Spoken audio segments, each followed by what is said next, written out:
Shamps and Giggles. History, news, views, and reviews from a black perspective. Shamps and Giggles back for 2024. Oh my lord. Yeah, Shamps and Giggles back after just a few words. It's just too amazing. As we were talking, Keith, you're on mute, but you can unmute yourself. Thank you very much, and welcome back, everyone. As I was saying, ladies and gents, and radio listeners, that I'm proud, as I said, to be, I class her as my goddaughter, but parents and also Encore is part of Shamps and Giggles as well, and the CEO knows Denice better than me. Yes, that's my niece. That's my niece. See, don't even have to say it, and he's very proud. And the mother is also proud, who is Cecilia on our group D-A, and her daughter. And I'm saying to everybody, and I don't mind sharing on screen, and I'm going to do something that I don't normally do, and that is the books. And I'm asking everybody to go out and purchase and support one of our black young entrepreneurs as a author. And this was her first book, and I've read to my grandkids. They loved it. Travel with Deni. And then, to my surprise, recently she launched a second book, Wonder with Wallace. You see, and you can see Denice Wallace and illustrator Rihanna Dara. But listen, this second book, she's getting better and better, because to me, there's things in this book. I'm not even going to show everybody it because I want you to go and buy it. But trust me, I was shocked when Denice went as far as illustrating things that I didn't know when I was young. And if this book was around, maybe I would have been on a different trajectory. But look what she's done as an author. Amen. She's absolutely teaching the young kids, black kids or any child, the different parts of your anatomy. And really and truly, I was absolutely shocked. And with what's what, you know, so I'm not even going to go for it. And there is so many, and just to top it off, look, there's something that kids love to do with their fathers, colouring in. Yeah. And it teaches them the spelling of the words as also where it is positioned. So that's all I'm going to tell you guys. But it becomes a great workbook. Everybody, yeah, because today's generation is completely different from our generation, and there's at the moment, yes, we still got racism, but I don't think today's young children or children have racism. So I think she should do one for the white people as well. Yeah, children don't have racism. Children are not racist. They're not born racist. Yeah, racism is taught. Yeah, we've been taught racism. Yeah, that's what we are. And the books are for black and white alike. It's not just for black children. Correct. That's a misnomer now, isn't it?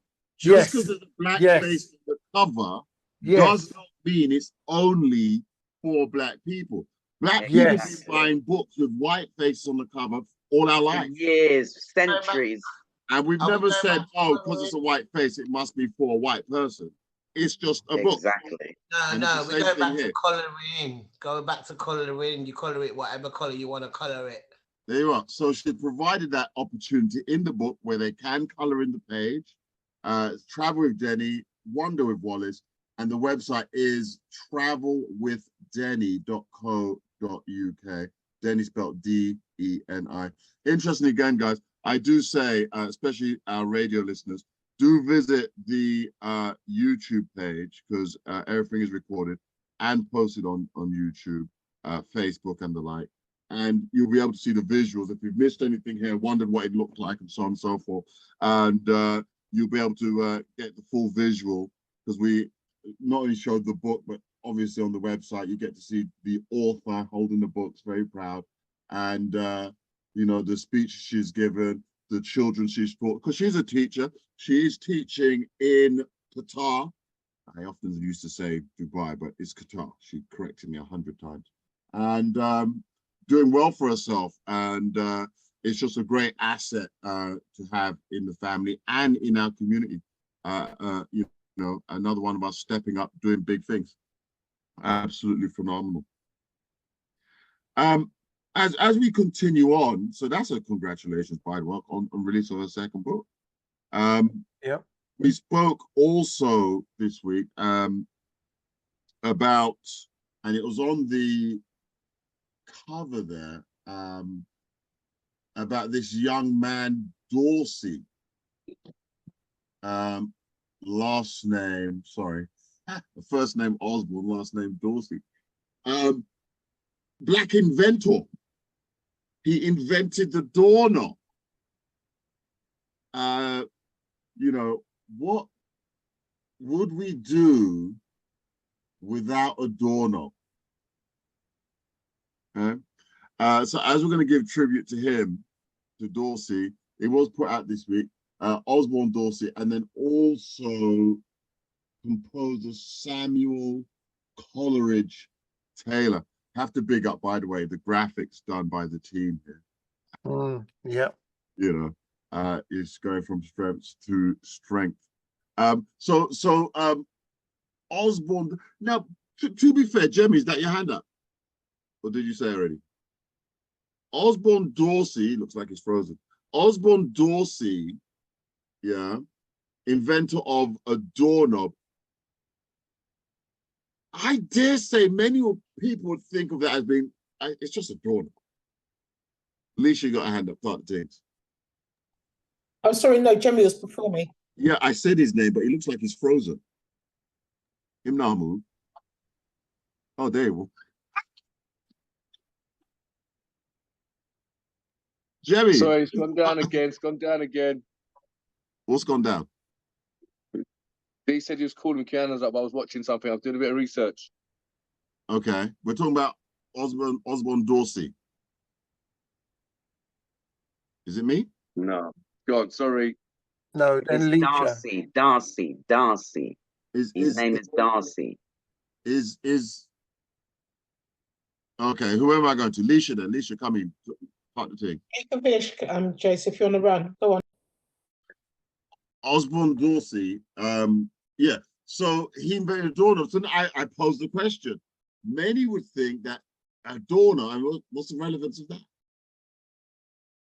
Right? It's just a doorknob. It's on every door. I mean, it's been there all of our lives, right? But there was a time when there was not a doorknob. There was no doorknob. It didn't exist. And people used to use straps. Funny enough, I did one just the other day, put a strap on the gate, you know, to put it open. But this young man invented a doorknob, and now just a standard. We don't even think about it. We don't even care, right? But did he get his props? No. So here we are. Shamps and Giggles were giving him his props for inventing the doorknob when he was 17 years old. Let's just have a listen. The doorknob was invented by a 17-year-old black boy named Osborne Dorsey in 1878 in Washington, D.C. Dorsey was likely born in September of 1861, according to Emancipation records, and was freed at 8 months old with his mom and 2 siblings during the Civil War. Little else is known about Dorsey's life prior to this groundbreaking invention. However, it should be noted that in the 1880 census, when Dorsey was 18 or 19 years old, he worked as a butcher and resided with his family. In other words, Dorsey didn't make a fortune from his invention. In fact, it took years for people to embrace the doorknob. But after they realized that it was safer than opening doors with latches and leather straps like what was usually done, the broader society got on board. So the next time you twist that doorknob and walk through a door, you could thank a black man. Yeah, that was an interesting historical fact, because the doorknob, as we know it now, is obviously just a standard. It wasn't just a knob, by the way. People might think of a doorknob like, you know, in the kitchen cupboard, the knob on the door. that's not the doorknob we're talking about. It's actually the door which opens and closes the door. And he had to design that. And that was a patented design that he had to put forward with a drawing. Remember, this child is 17. I don't know how the extent to which he got schooling, right? Because back then, you know, he was a freed slave, wasn't he? But he had to put forth the drawing of the door mechanism and how it would work. When you twist the door, it releases the lock to allow entry. So I'm telling you, that was huge, a huge invention. People were using a latch to close their door, leather straps, you know, or just something to pull and close it. It wasn't necessarily safe. This was a lot safer, a lot stronger. And after years, now it always begs interest to me. He patented the doorknob in 1878. Of course, it was a major improvement. How did he patent it? How would he have known how to patent it? I'm sure he must have had help. Yeah. And interestingly, the help that he had gave him the credit, because there's many things that were patented, like including the light bulb, under the person who patented, the white guy, as opposed to the black person who made, invented, and brought it to bear. So this person gave Osborne the credit for his work, which is just phenomenal. And invention doesn't stop, by the way. Today, if there are young or anybody that favors inventing something, think you've got a smarter brain, a bright idea, it doesn't stop. You can still go down to the office. Love to get somebody on board to explain how it would work and patent your idea of an invention if you feel you have one. It's just quite amazing. As I think about it, I just look around the room and see how many things that we have nowadays. We've got so many gadgets. I mean, really, so many gadgets that we have, and all of them had to be patented. Somebody had to design and make it. And obviously these things help us or not in our day-to-day lives. So fun fact, Osborne Dorsey, big up. Well done. And then the second one was going to be bigging up Samuel Coleridge, wasn't it? Taylor. Samuel, yeah, who was Samuel? That was the composer and conductor, the black composer conductor, Samuel Coleridge-Taylor on our flyer. He was the second person we were going to this week to. Yeah, because that was mentioned somewhere, don't it? You got a blue hat. Was that why? Yeah, he was the black gentleman, and he was well respected in the 1900s, late 1800s, as a composer and a conductor. But back then, you know, the racism and the black, but the white companions, they recognized his skill, you know, and there was people that recognized his skill, and they did a fundraising for him when he died, because I think when he died, it wasn't really, they didn't really look after him in them days. Yeah, that's him for the radio listeners. Samuel Coleridge-Taylor. Yeah, give him his due. I mean, this was posted on The Guardian, wasn't it? Correct. Yeah, the Guardian newspaper. Handsome man. Yeah, very handsome. Yeah. And he was born in Croydon, I have to say, because he's from, you know, our side of the woods. Yeah, South London. Born in Croydon. Do you know what I mean? Yeah, and he came from, his parents were African, I think Sierra Leone, and mother was white, I think Irish actually. Mother. Yeah, white Irish, I believe, and he married. But it's just that the thing about his, I mean, he's classically trained, and I mean, he was up there with the likes of Beethoven, and I believe he composed some real. I think there's about at least there's quite a bit that he did that is they're real classics. I mean, real classics. He worked so tirelessly as a composer, and also sort of like I believe he also went via the Albert Hall, did a lot of appearance at the Royal Albert Hall. Yeah. He is. I mean, I knew about him many moons because of my daughter, really, because she was actually trained in some of his classical music via the piano. He was so good.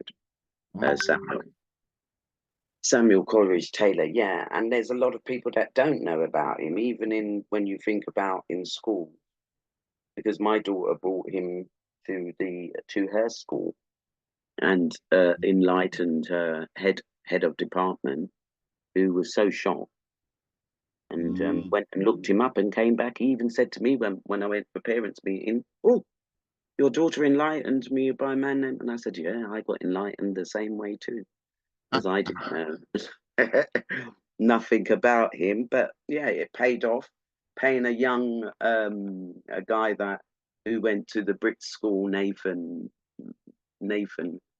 I used to pay him to come and teach my daughter piano. So he used to come in like about twice for the week, and he used to do an hour session with her. Yeah, and that's how we got to know about Samuel Coleridge-Taylor. And there's a lot because he went through a lot. Yeah. Unfortunately, he died so young, 37. Yeah.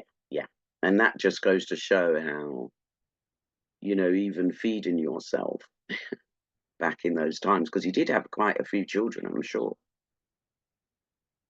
How interesting. He's got no royalties from a song that he'd sung, the song of Hey Watha. He had sold the right, so it clearly was, he sold the right to get some income. And there's no GoFundMe at the time, but when his friends organized a memorial concert for him at the Royal Albert Hall, no less, it raised £1,500. That was a lot of money back then. Oh, yeah, back then that was a lot of money. That was a lot of money. 1,400 back in those times there. That's 1912, darling. When he was, if you think, that was a lot of money. I mean, you could buy a house for £100.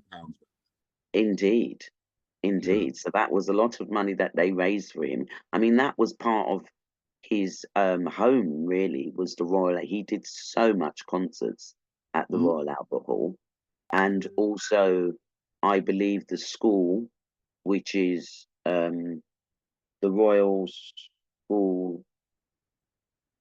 School of Music is just across the road from the Royal Albert Hall. And that's one of the most prestige schools to be at in the whole of the country.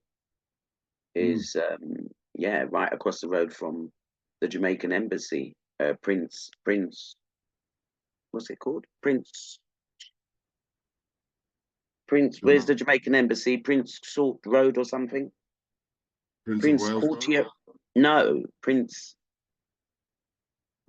So that embassy is. Oh my gosh! You mean you tell me that there's no Jamaican on there that don't know where the Jamaican embassy is? Right across the road from just round the corner from the Royal Albert Hall. Consort Road. Thank you, Prince Consort. I knew it was Prince something. Prince Consort Road. I did try to say Consort. Also, because of him, musicians now get royalties. That's added to their publishing revenue. Yeah, because of again, you know, he now gets royalties. I don't get no royalty for my work. Put a boiler in your well, that's good forever. Because he deserves that. So if he's if well, he got it, but it's not just him; it's ongoing now. Yeah, he's the one that made it founded. They founded that because of what happened to him. Right. His colleagues founded that to happen, so they all get royalties now. That's why everybody gets royalties now because of what he went through. Right. There you go. Always the black man, but it's good. He's left a legacy that it's only now that some people are coming to, you know, like you said, Keith. You know, it's something that we didn't learn in history. We didn't learn in school.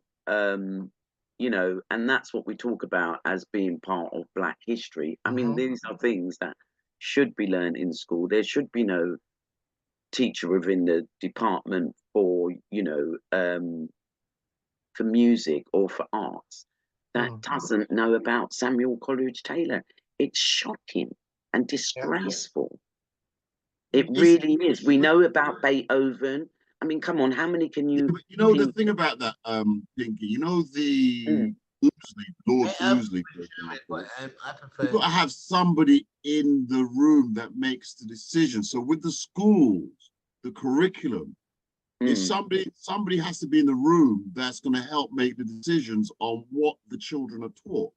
And if there's none of us represented in that room, then this is not, it's not going to be brought to the fore, is it? And that's obviously what's happened in schools. That we're just not at the we ain't got a seat at the table that makes the decisions.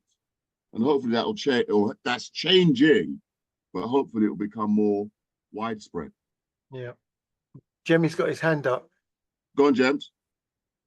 Got a couple more facts for you, and I think there's a sneeze coming, so if it does, excuse me, but I'll try and fight. So there's a couple black people from history who use stuff that we use today. Yeah, but it's obviously technology, yeah? So Dr. Shirley Ann Jackson is the first African-American woman to earn a doctorate from Massachusetts Institute of Technology. Dr. Jackson, theoretical physics research at Bell Laboratories, laid the groundwork for caller ID, call waiting, fiber optic cables, the touchstone phone, and the portable fax machine. I'll give you another quick one. What's her name? What's her name? We can't rush these things. These are very important. Yeah, you can't rush it, Jen. What's her name? Dr. Shirley Ann Jackson. So Shirley, another Shirley, another Shirley. So her Shirley's are very educated, them Shirleys, you know. Such as caller ID, call waiting, fiber optics, the touchtone phone, and portable fax machines. Got another chap here called Roy L. Hold on now, you see, you went too fast. Hold on, where was Shirley from? I'm sure she was Caribbean.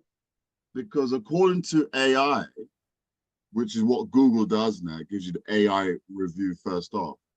The fiber optic cables is the backbone of the internet today. 100%. Yeah. Fiber optic cables. In 1998, she was inducted into the National Women's Hall of Fame. Yeah. And she was still alive in 2016 when President Obama awarded her the National Medal of Science. Put her up. She's a small little black woman with glasses, I think she wears. Did that in the past. Curly hair. It's quite interesting. And well, I have told you about her previously in history quizzes. Well, here's a picture we have. I remember there was a time and it was a different picture, so I can't be quoted on whether this is yeah, that's her. But this is the picture that's presented here. Yeah, wears glasses, a little small. Yeah. She's big. A theoretical physicist and famous black inventor has been credited with making many advances in science, first developing an interest in science and mathematics during her childhood, and conducted experiments and studies such as those on eating habits of honeybees. And she followed that to the Massachusetts Institute of Technology, the MIT, where she received a bachelor, a doctoral degree, all in the field of physics. In doing so, she became the first African-American woman to earn a PhD from the MIT, Massachusetts Institute of Technology. So it's just like we've been saying, and of course, our listeners, avid listeners, will recognize that Black people, we're not short. We do a lot of work. And when given the credit for the work that we do, anyone can realize that, hang on a minute, we're an integral part of society. You know, enough can't be said in that so much is taken away from us. And I have to go into this point here where there was a Home Office report. I can't find it. Did somebody send it to me? It was a Home Office report with the government of this country, where they're literally, now, by the way, we all felt it. We felt it. Where they're trying to force out Black people, particularly of Caribbean heritage. I can't remember where I saw it. I know I saw it. I had it here.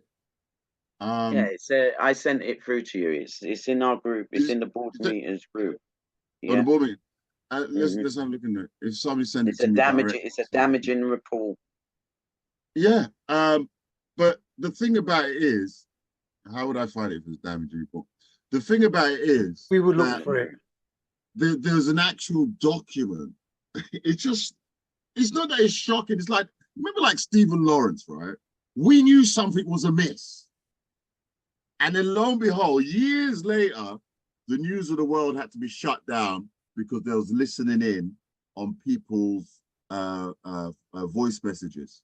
And that's how they were finding out all the information about Stephen Lawrence, and all these things were being leaked and so on. But we knew at the time, something going on. I mean, so to this document here, which will be sent to me shortly, I'm sure. This document here, Jeremy sent it. This document here is one where, hearing that the government had a systematic stance, a system in place to force out Black people through whatever means they could, making life hard, difficult, using the police force with the arrest, the stop and search, and that, the whole 9 yards. So we knew, and there's a Home Office report on that. Absolutely shocking. Here's the thing though, and we have to put this conversation out there. Doesn't that mean the government could be sued for their actions? A class action lawsuit. What do you lot think? We are talking the things. Could and should the government be sued, a class action lawsuit, for institutional racism? Their word, not ours.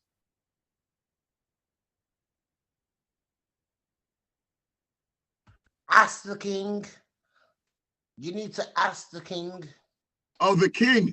I've forgotten about Charles. Well done, Triggs. Ask the king.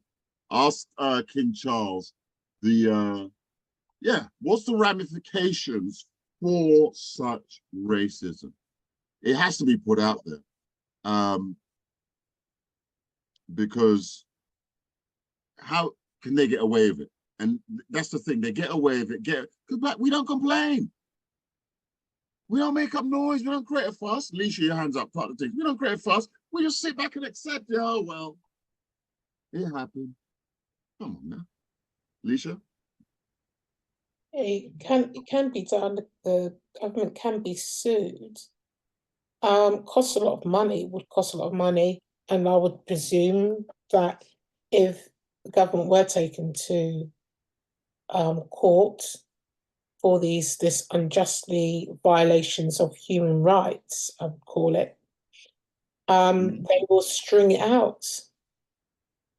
They will ensure that the evidence is very difficult to get, because at the end of the day, the evidence is held with the government.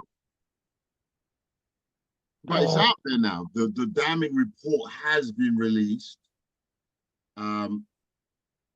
Only I can find it. The damning report has been released, so people do know. It's in the public domain. There is a report. It is written, so it is a document. They can kick the can, but they have been sued in the past. I remember, was it during COVID? There was a Black woman that sued the government because of the lockdown, or there was something unlawful that they did. And she was the one that brought it to bear. I remember I was talking about it years ago. But yeah, surely again, and I'm putting it out in the atmosphere, government should be sued, you know, for their role in this racist agenda to rid the country of black people, particularly those from the Caribbean who were invited over here. Alicia, your hand up. And we do know about Theresa May's involvement in this, because she was the head of the immigration at the time. And yeah, the Windrush scandal, it's all part and parcel of it. So again, I think they should be sued. And I think we need to put that out into the atmosphere such that it can happen. And there'll be some compensation given to, you know, those affected. And that could include the offspring, which would be each of us here in the room and those listening on the radio. Just amazing. That Home Office report is just ridiculous. Now, there's so much to talk about. There's so much more to talk about, so much more to discuss as we continue talking to things. We had a dilemma, and that was also mentioned, wasn't it? Look at this. There was a dilemma that was posted. We received a letter. And I'm going to read it out, but it comes off the back of so much going on, if I can find it here, so much going on, the dilemma of a young black woman who has been, had a difficult time with school, and just wondering, you know, was it all worth it? And I wonder how many in here, how many are listening on the radio, how many have also had a similar situation where, you know, they were, had taken all the time in the world to study and all the rest of it, and did just not get the fruit of their labor. Here we are. Let's have a read. It's a pretty one. It's a pretty long one. It's a pretty long one. So we'll take time to give that a read. And let's have a look. Dear Shams and Giggles, I listen to your show often and always pour myself a glass of wine when I'm listening to you every Sunday. This person listens on a Sunday, perhaps on the radio. I hope that you, the aunties and uncles and cousins, can help me with my issue. I'm a woman in my early 30s, single, no children. A few years ago, I was frustrated that my career was not heading in the direction I hoped it would. Everyone else's career was going from strength to strength, but mine wasn't. I was working in a mid-management position, which I really hated. Responsibilities were high, and the salary didn't match. I applied for numerous jobs, but was never successful.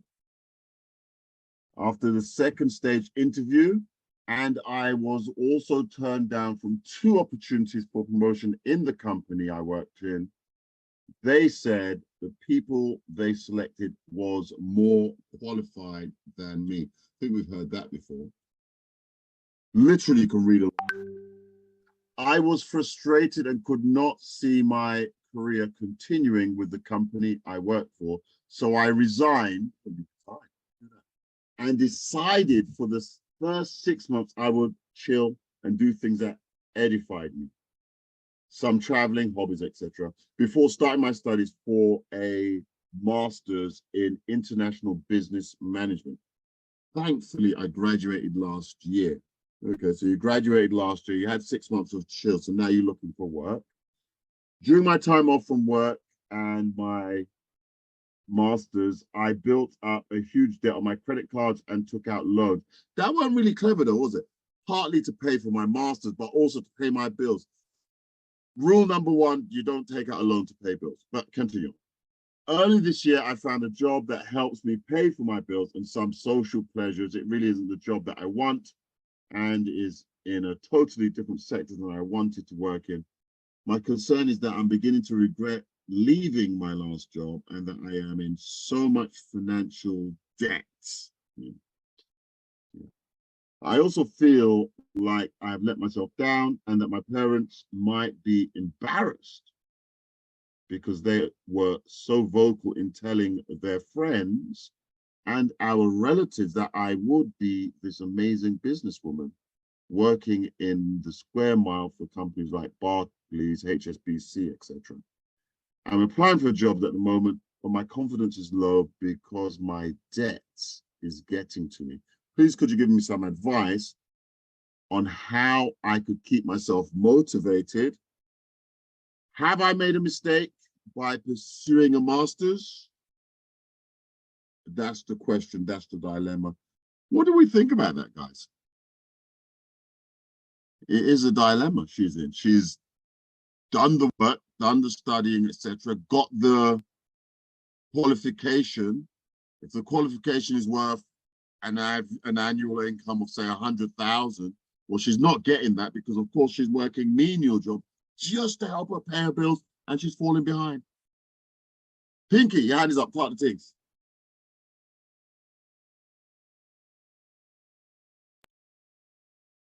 It's sad. It really is sad to hear her say that. That's number one. My advice, it's not even advice. I would say to her, never regret the studies that you've put your time, your sweat into to get and obtain that qualification. Never, ever regret it. You have a master's and you can apply. Your skills are transferable. You just need to look. Maybe it might not be in the section that you wanted. You left a job. You was in a job wherein at the end of the day, sometimes that's what employers do. They use you. And sometimes, you know, unfortunately, when we do have things like discrimination and so forth against us, you've got to be able to be more flexible in, okay, that might not be the section, move out, move round, and just know that your skills are transferable. You've got yourself a master's. A master's, you don't just get a master's just like that. Even to study at a degree level, or even if you studied at diploma level, I mean, at the end of the day, they were all professional qualifications. And it's education that you've committed yourself to, which shows that it shows a hell of a lot, because number one, it shows the commitment of who you are as a person. It also shows that you do have skills, and those skills, you know, you go from as far as a master's to a doctorate, everything there is transferable. So that's really good advice, to be fair. Transferable skills. Yeah, it might not be. Don't look for necessarily the specific job that, you know, but that's hard to tell someone, don't it? Don't look for the specific job that you wanted. That is hard, but what I'm saying is that don't feel that, okay, you might not find the opening and you're doing menial jobs that you feel that is not, you know, not up to the standard that you've actually qualified for. Then look for other jobs that are within that same quality, but where you can actually transfer your skills from. Because I think when I hear, because she's just what, 35? Yes, a young lady, just in her 30s, yeah. Right. Can you imagine her saying that at this time? So I understand now why a lot of young people now today who are coming out of education, and they don't want to go to university. One, because there's this serious added fear of how much it costs them. Correct. To take that's what she's saying, though. Yeah, and my annoyance at this is, and I'm really passionate and very agitated, because there are so much young people, and there's not enough apprenticeships going on for young people, those who want to work and go through the way of, right, where they can gain that same degree, but you gain it through doing an apprenticeship. So you don't have that added cost of maybe, I don't know, an added 30,000, probably 20,000 for some. An apprenticeship, you're getting paid. With the apprenticeship, you're getting paid, but it's a longer route. You're getting paid. But you don't have, but there's not enough of that. And you're getting the training.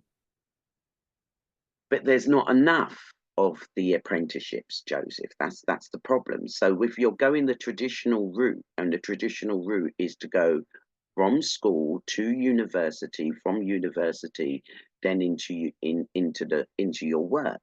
Now it sounds really harsh, because what I find that I'm hearing today, and a lot of young people, which is a real serious disappointment, that they don't want to have that owing, or they think straight about that finance. And then some get to the stage of where she's got to at 35 and saying to herself, oh, well, was this a big mistake? No, it's not. You know, we've got to remember that our age group and all of those that are in Parliament now today, you all went to college, to university for free. It was free. You didn't pay. You didn't come out with 30,000 debt on your back, to start life with. You didn't have that for education. So sorry, some never went to university, and they're still up there in Parliament and sitting in the Lord's bench and all the rest of it.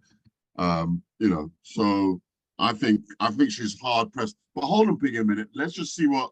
What I'm saying in those times, I'm saying a lot of those who have degrees, masters, they didn't have to pay.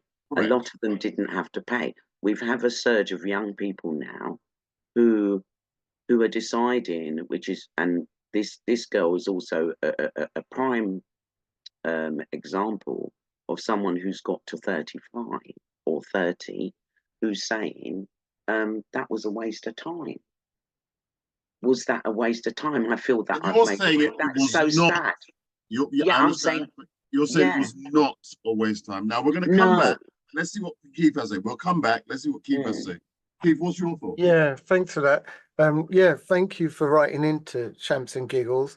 That is a difficult one, and I congratulate you on making your masters and getting that certificate. I'm on the different side of the fence. The reason why I'm on the different side of the fence is because I think it is brilliant that people go to school, if they're lucky to get into university or college and do a further education, brilliant.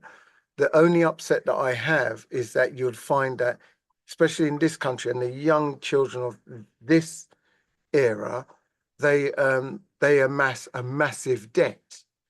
And the debt that they get is because they want to study. And the problem is that they don't have the finances to pay for that debt.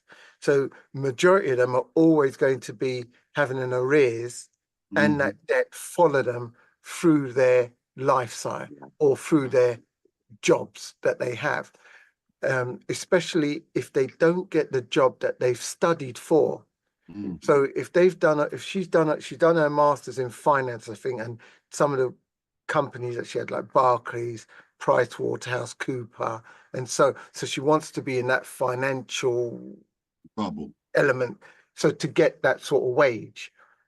So my sons went to uni, and they've gone in with debt, okay, because each of them have got the debt that followed them. Until they get the proper job, they can pay it back. However, it might have been better to get a job first and get the job to pay for your education. So they have then invested in your ability, because they believe that, yes, you can achieve greatness, and you will come back with that knowledge and that certification and that master and elevate yourself through their job. However, that's not always the case. When you do work out and you get the qualification, you can then branch off. Everybody does it and get a higher position job because you've earned it and studied. So I think that, did she do the wrong way? Not for her, because that's the way that most people want to do it. But I believe that, because the bare fact is that a lot of people have, some people can't take the stress of the debt, and then they're getting depressed. And Of then course. the depression leads to, and I don't want to say the word, Other things. There's a number of young children, young adults that have gone, anyway. But yeah, so I don't want to go that route, but I would say if you can find a job that will pay your way to do it, then do it that way. You know, Supreme Spin Doctor says, tell her you got to kiss a few frogs to get a prince. I guess he means to say she's got to get a few bad jobs before she gets the good job. No, he's trying to say she's got to kiss a few asses to get to get a prince. Well, I don't think so. You can't No, I don't kiss think a so. few princes. You can't kiss a few princes to get a prince. No, she has a master's degree. That should count for something. Come on, what? Yeah, but she's got bills, and like he was saying, those bills I think the bills is holding her back because she's no longer motivated. She's asking for advice on how she can keep herself motivated. D has got her hand up. Let me see. D's still awake, so she's going to talk to things. Let's see what she has to say. I mean, you know, this is a dilemma. A lot of the young people, because they're forced into it. To be fair, they are forced into it. D, talk to things. Can you hear me? Yes, we hear you loud and clear. Right, okay, good evening, everybody. This is what I'd like to say. I'm in between Pinky and Keith. Okay. Keith is right with regard to, at the end of the day, you've got a debt and you're going to be depressed. And Pinky, you're also right with regard to you've got an education and it's transferable skills. I hear both of their argument. Now I'm going to tell you where I'm coming from. And I think I'm going to be on the position of Keith. My daughter wants to do the same thing as this lady. And what she'd done is she'd worked and never got the job never got the funding from the job that she's in. She's also in finance. And what she'd done is she'd done menial tasks to put away the funds so that she can go ahead and do what she wants to do. May it be cleaning, may it be Amazon shift, may it be stacking herself in Sainsbury's. She's gone and done that in order for her to get what she really wants, knowing at the end that she's not going to be a ball and chain to an organization, if you get my drift. Subsequently, yes, you are going to feel sad that you haven't got what you would like to have, the end goal being a job. However, we have to look at the situation that we're in now in this country. We are going through a recession. So you have got the documentation that you have. And what I would say to you is, what about doing voluntary so you can get the, as it were, skill in order for you to work in the workplace? Because you've got, as it were, the theory, but you don't have the practice. Am I making sense? And then absolutely. you can, as it were, get a JOB because now you've got the experience as well as the documentation. Yes, you have got the finance, but you can freeze that. You can have that. I can't remember what the word is. Solid. Naomi knows the word. I can't remember how it goes. But that's how I'm looking at it as. There are many ways where we can find an avenue for us to continue what we really want to do. We just have to be disciplined, as Keith said. You're going to have finance, but you knew that in the beginning before you took the documentation and the master's. Master's is not cheap, so you knew how much it was going to cost. You should have just sat down and did a little bit more research to say, when I get it, what is the next step? If you get where I'm coming from. So I'm hearing that this is all good advice. The young lady didn't give her name, so we'll just have to call her young lady. Nope, she didn't give her name, so she's a bit anonymous. But I think she's getting good advice. Transferable skills, job plus training, as Keith said, and volunteering. I think volunteering is brilliant because, of course, volunteering costs nothing. They can see your value, and then they might give you further position. But volunteering, you can say that you have some experience. Spin Doctor. Thanks, Steve. Thanks, Keith. Thanks, Pinky. Brilliant. We're going to sum all this up in a minute. But Spindos, let's get your view in there. Yeah, I've got to say, Pinky. No, when I put that in, I didn't mean that. Tell us who's got to kiss a few frogs to get a prince. I'm glad you're speaking up. What did you mean? I actually meant in the way that I think you guys have touched on it. You may have to get a couple of undesirable positions to get to where she's got to go. Because sometimes you've got to be, I'm going to use the word, you've got to be in it to win it. You can't be outside. If you're in because you know, you're in the structure of the job you want, but maybe at a lower rank. You have to be in there. Now, I did ask, did she get a first? Because if people have got a first, those a lot of companies. First degree in a position in a degree. So if you've got a first, that's the top. It's like it's like you're the top of the tree in that example. You know, when they get a first, they get headhunted, don't they? The guardian or I know what you mean. Yeah, they're more likely to that most companies want people who've got a first. Right. Yeah, or you know, when it comes to the higher bracket. And I've got to say, my daughter's in this that position. She got a first. What she actually done? She worked for certain companies, and at the same time that she's in there, she's applying for jobs higher, because what it is, what I find that people that do degrees, most of them are what I class as high achievers. And sometimes when they get bored quick because the challenges, they don't get the challenge. So you get what I mean? They need that challenge, otherwise they just get disillusioned. That's how I look at it, yeah. But we all want money.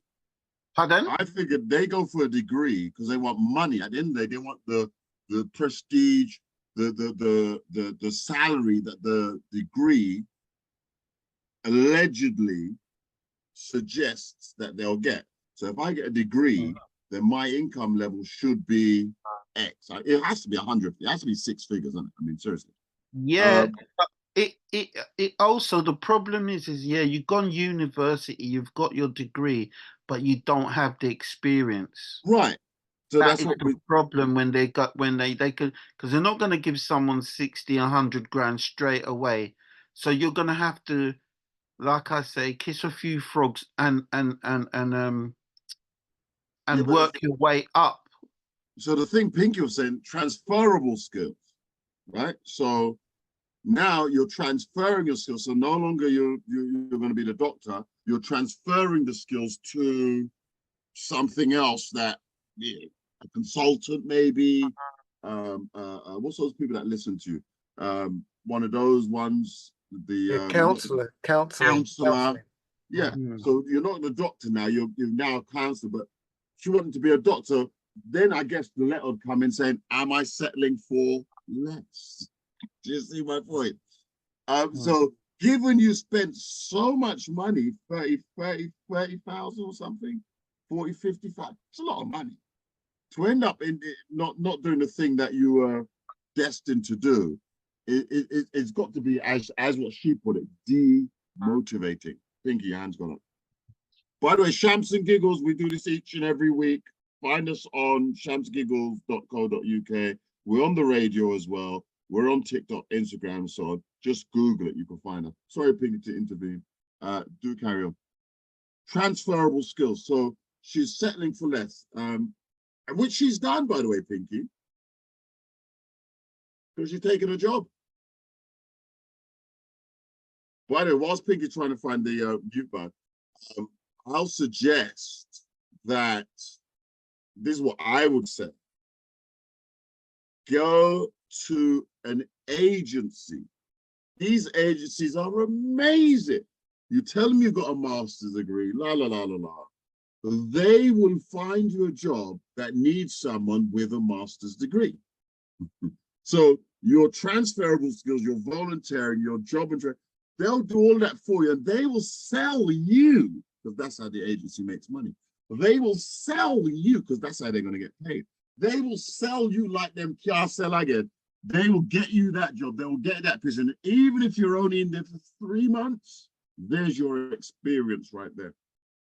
That experience will then be possible for you to, when you apply for a job, because they're always going to ask, you got the knowledge, but have you got the experience? You'll then be able to say, yeah, I've got the experience, I work. And sometimes the agency will put you in some top-notch job, because of course, them top-notch jobs, sometimes they just need someone for a short period of time.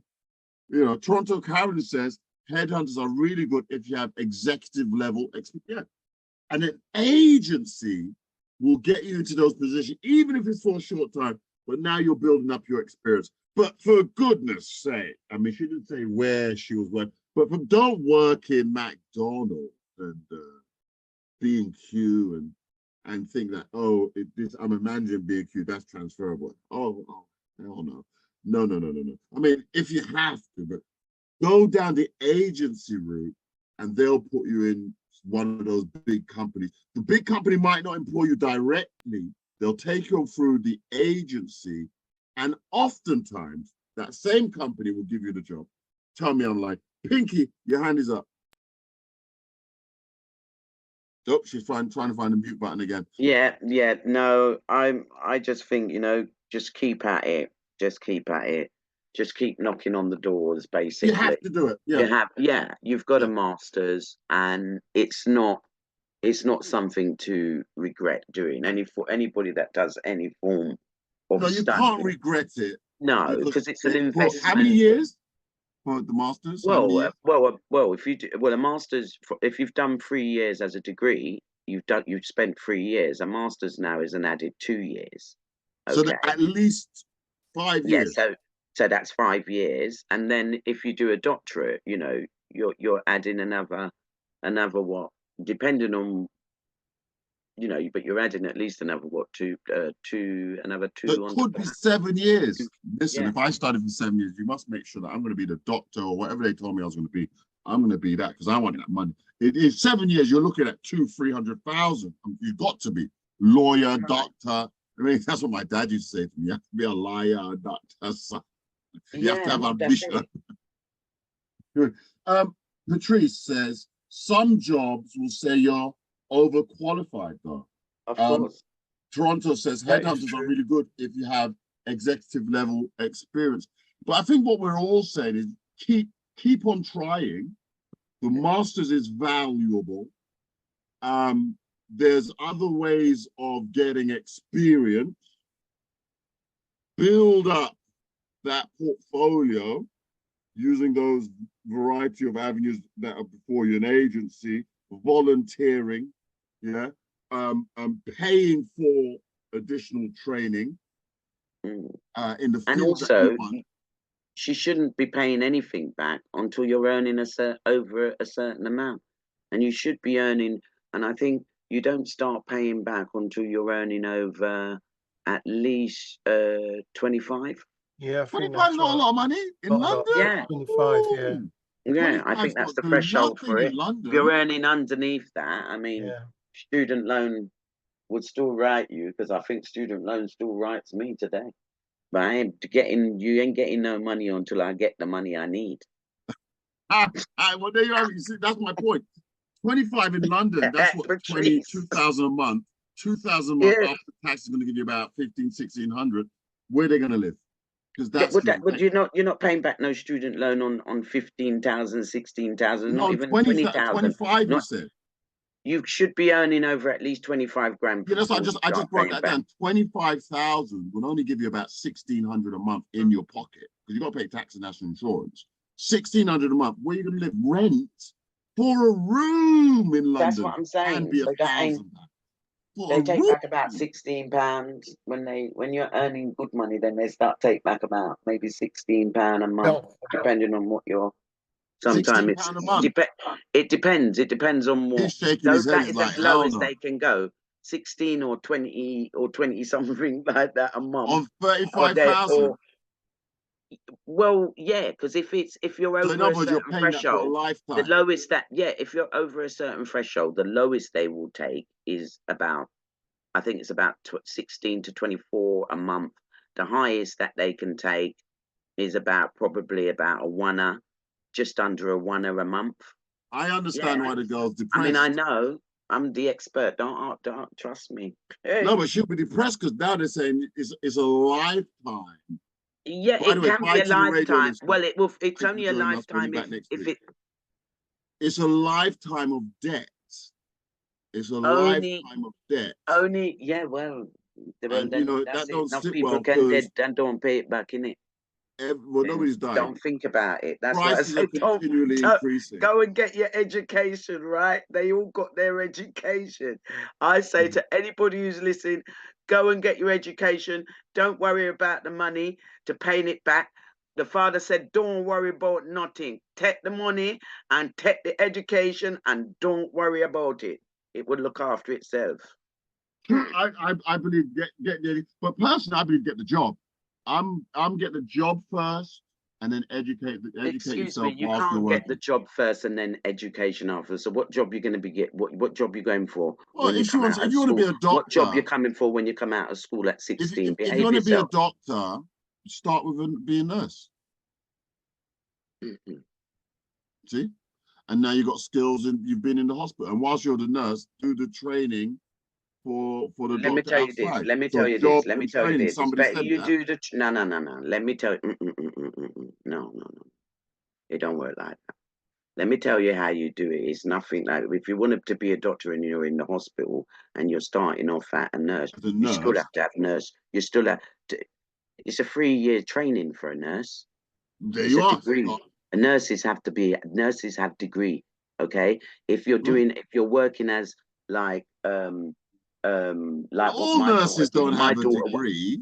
Yeah, no, because they're care assistants. That's like my daughter, them National Health Services. They want all care assistants because care assistants do the same job as what a qualified nurse would probably do. Some things, okay, to an extent.